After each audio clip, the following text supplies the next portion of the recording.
Why everyone thinks John Lennon hated Hey Jude and what he really thought. Here's the real story. Hey Jude is universally known as one of the greatest anthems in music history. The official story is beautiful. Paul McCartney wrote it in 1968 to comfort a 5-year-old Julian Lennon, while his parents John and Cynthia were going through a messy divorce. But pop culture history loves a good feud, and a rumor has circulated for decades that John Lennon absolutely hated the track. The reality, however, is pure, unadulterated John Lennon. But why he loved it is where the story gets fascinatingly weird.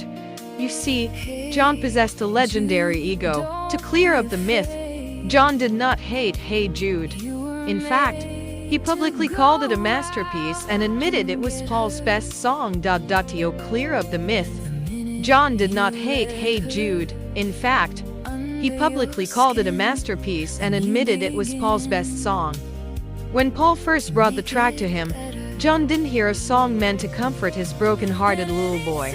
Instead, John looked at the lyrics and genuinely believed that, on a subconscious level, Paul was writing an entire masterpiece about him and his brand new, highly controversial relationship with Yoko Ono. When the song says, "You have found her, now go and get her," John took that as Paul giving his blessing to leave his first wife.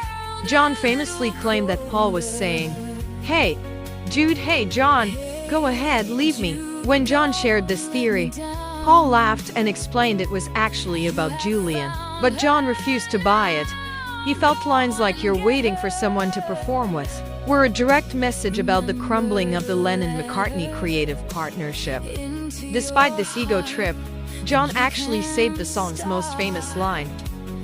When Paul wanted to cut the lyric, "The movement you need is on your shoulder," because he thought it sounded silly, John stopped him and said, "You won't, you know. That's the best line in the song." Paul kept it, and he still thinks of John every time he sings it today.